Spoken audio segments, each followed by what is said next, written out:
Hi everyone, welcome back to Sydney and Starlet, and if you are new here, wake up! welcome, enjoy the videos. So today, in honor of the Queen, we are going to be reading a little golden book, Queen Elizabeth II. So let's start. Who's that? Is that the Queen? Wait. That's the Queen. There she is. Elizabeth Alexandra Mary Windsor was born in London, England on April 21st, 1926. She was just like any kid, except for one thing. Elizabeth was a princess. Her little sister, Margaret, was a princess too, because their grandfather was the King of the United Kingdom. Elizabeth and Margaret first lived in a townhouse in London. It had 25 bedrooms and a ballroom, but it wasn't a palace. Lilibet, that was Elizabeth's nickname, was smart, a little shy, and very organized. Before bedtime, she lined up her toy horses and pretended to feed them. The girls didn't go to school. They had lessons at home. Their family was close and happy. No one thought Elizabeth and Margaret's father would ever be king. Their uncle, his brother, was next in line to the throne. When Elizabeth was 10 years old, everything changed. Her grandfather passed away and her uncle became king, but only for a short time. Now suddenly, Elizabeth's father had to be king. Since he didn't have a son, his oldest child, Elizabeth, was his heir to the throne. One day, she would be the queen. The family moved into Buckingham Palace. The king didn't make the laws of the land. That power belonged to Parliament. Still, Britain's ruler had an important role, and Elizabeth's father wanted her to be prepared.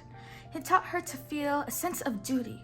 Elizabeth grew up believing that she served the people, not that the people served her. In 1939, Hitler's army invaded Poland, which started World War II. The king and queen stayed in Buckingham Palace, even as it was bombed. For safety, the two princesses lived at Windsor Castle in the countryside. The crown jewels were hidden there too, 60 feet under the castle, in a biscuit tin. During the war, Princess Elizabeth wanted to help. She raised money for the troops. She gave a radio speech to cheer up the children like her, who were away from home because of the war. And when peace comes, remember, it would be for us, the children of today, to make the world of tomorrow a better and happier place. In 1945, when she was 18, Elizabeth signed up for the women's branch of the British Army. She learned to change tires, strip an engine, and drive large trucks. On the day the war ended, crowds of people cheered and danced in the streets outside Buckingham Palace. Princess Elizabeth and Princess Margaret happily joined them. After the war, things didn't get better right away. London had been bombed and would need to be rebuilt. But soon came some happy news. A royal wedding.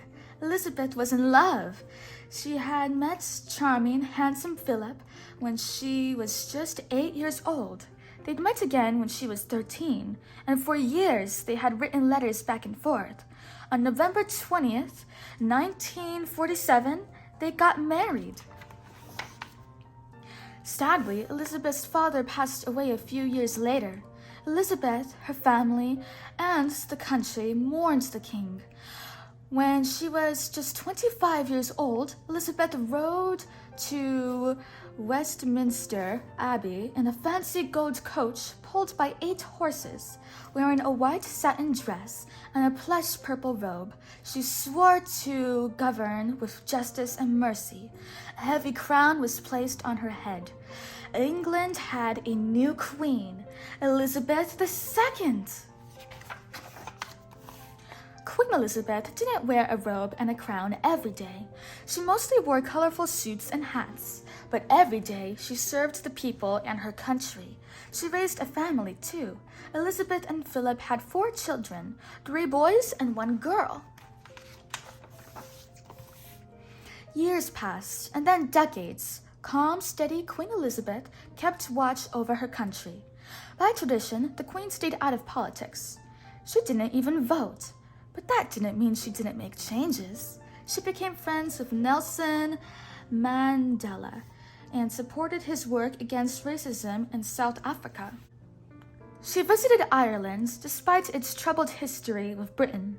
She was the first British ruler to go there in 100 years. She backed a new British law allowing a ruler's oldest child, a son or a daughter, to be heir to the throne.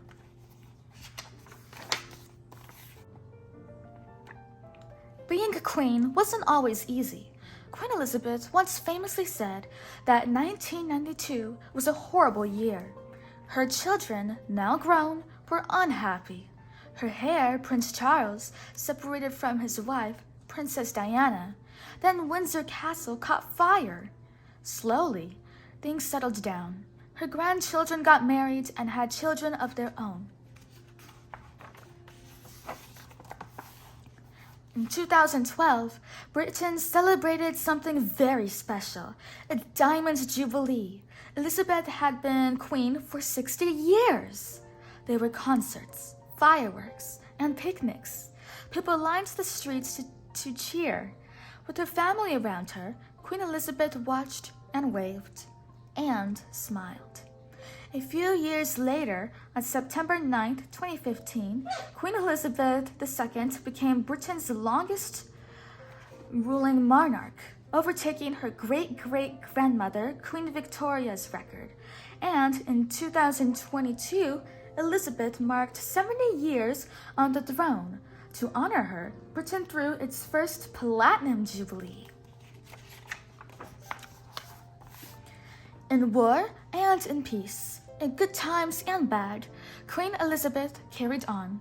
Fate had made her a queen, and by working hard, she won the people's respect. She always put the crown and the country above everything, and the country's crown has had no brighter jewel. The end. So, that is it for today, everyone. We really hope you all enjoyed it, and we will see you all next time. Bye-bye. Bye-bye. Pick out your favorite page in this book.